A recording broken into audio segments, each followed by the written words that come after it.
সুপ্রিয় বন্ধুগণ, যে কোনো বাক্যকে ইন্টিগ্রেটিভ এবং নেগেটিভ করে পড়ার কৌশল আজকের ভিডিওতে আমরা আলোচনা করব। হ্যাঁ বন্ধুগণ, আসুন ভিডিওটি প্রথম থেকে শেষ পর্যন্ত দেখি এবং পুরো বিষয়টি বুঝে নেই। হ্যাঁ বন্ধুগণ, আজকের ভিডিওটি Khan method a complete book of written spoken English grammar এই বই থেকে নেওয়া হয়েছে। এই বইটির উপর ইতিমধ্যে 450 অধিক ভিডিও লেকচার তৈরি করে ফেসবুক ইউটিউবে আপলোড দেওয়া হয়েছে। আপনারা ভিডিওগুলো দেখুন, প্রতিটি ভিডিও আপনাদের কাজে আসবে এবং ভালো লাগবে। হ্যাঁ বন্ধুগণ, যাদের ভিডিও লেকচার দরকার তারা কমেন্টস বক্সে কমেন্টস করুন কোন ধরনের ভিডিওগুলি আপনারা দেখতেছেন, সেই সকল ভিডিওগুলোর লিঙ্ক আমরা দিয়ে দেবো। এছাড়া যারা ভিডিও লেকচার নিতে চান তারা পেন ড্রাইভের মাধ্যমে নিতে পারবেন। এখন আসুন কিভাবে ইন্টিগ্রেটিভ এবং নেগেটিভ সেন্টেন্স তৈরি করবেন টেন্সের আলোকে। লক্ষ্য করুন, সে কাজটি করে এটাকে যদি নেগেটিভ ইন্টিগ্রেটিভ করেন তাহলে সাবজেক্টের পর করস্কার কি বসলে ইন্টিগ্রেটিভ হবে এবং বাক্যের শেষে না বসলে নেগেটিভ হবে। তো এখন আসেন কিভাবে পড়বেন।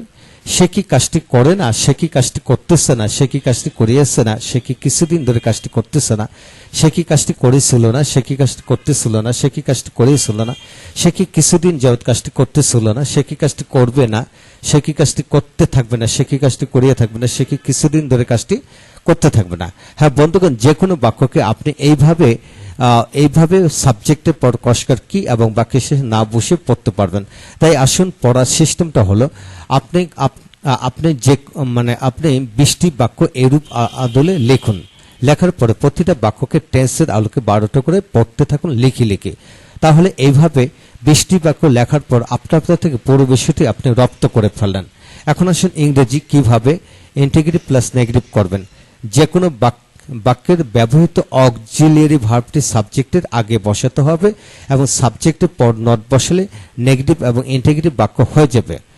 লক্ষ্য করুন, যেমন does he do the work, does he not do the work, is he not doing the work, has he not done the work, has he not been doing the work for few days, did he not do the work, was he not doing the work, had he not done the work, had he not been doing the work for few days, will he not do the work, will he not be doing the work, will he not have done the work, will he not have been doing the work for few days।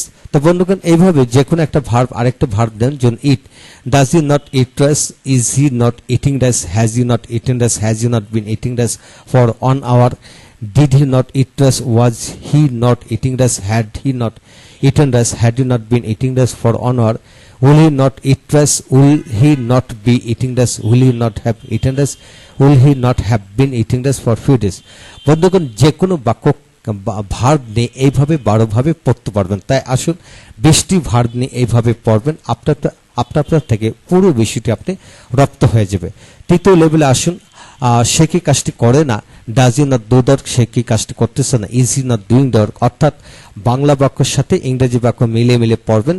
চতুর্থ ধাপে ইংরেজি বাক্যের সাথে বাংলা বাক্য মিলিয়ে পড়বেন। যেমন does he not do the work, সে কি কাজটি করে না, is he not doing the work, সে কি কাজটি করতেছে না, has he not done the work, সে কি কাজটি করিয়েছে না। আপনার যদি এইভাবে মিলিয়ে প্র্যাকটিস করেন, মনে অজান্তে আপনার মধ্যে একটা ইংরেজি একটা ফ্লুয়েন্সি চলে আসবে ইনশাল্লাহ। বিশ্বাস করুন, এইভাবে পড়লে আপনি দ্রুত গতিতে এগিয়ে যাবেন। ভালো থাকুন, সুস্থ থাকুন, পরবর্তী ভিডিওগুলো একে দেখতে থাকুন। ইনশাল্লাহ প্রতিটি ভিডিও আপনাদের কাজে আসবে এবং ভালো লাগবে। এছাড়া যাদের ভিডিও লেকচার দরকার তারা আমাদের সাথে যোগাযোগ করতে পারেন। Thank you very much.